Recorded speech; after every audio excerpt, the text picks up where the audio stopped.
four soccer balls. I wanted that doll, and I already had like many dolls at home. I have jerseys. And the doll was very expensive. So my parents were like, there's no point buying it. I feel that sometimes it's like hard to manage. Like if you say I want that, you get that.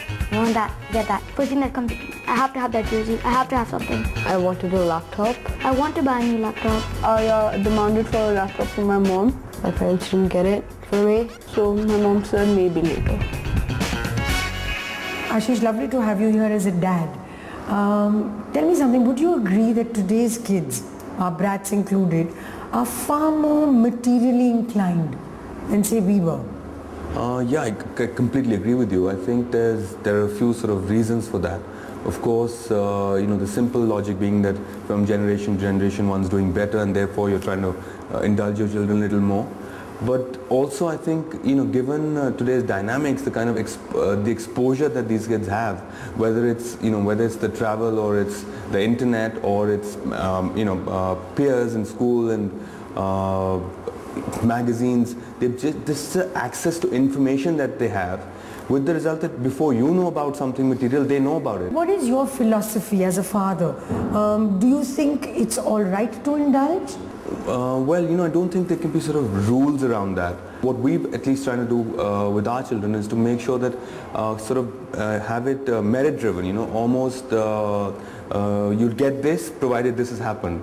Of course there's a balance that one has to create there so that there's no, it's not pressure, and the kid doesn't feel obliged to sort of, perform, and only then will this happen to me.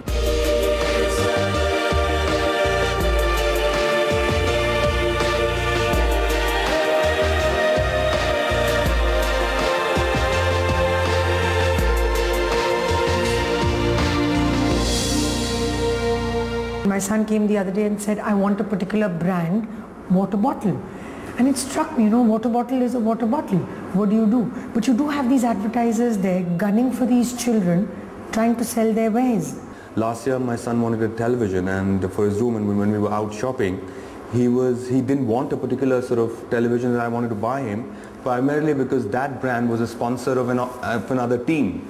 So it's almost like, that was not the connection, but because of the exposure, because of the fact you're watching sport on TV, you're discussing sport in school, there's a connection, and then you realize why that sponsor is on that team's jersey, and hence you connect to the other one. I mean, the other day it was frightening, Ashish, that I was told by a principal that children are actually cribbing and saying they do not want to go to school in a small car. They're conscious about the fact, which I think is really sad. This is actually probably one of the more core reasons for which, this material sort of desire is at its peak right now. And I think more than anything else, you've got the parents to blame when that happens. For example, the other day I was at school and I saw somebody being dropped in school in a Porsche Cayenne.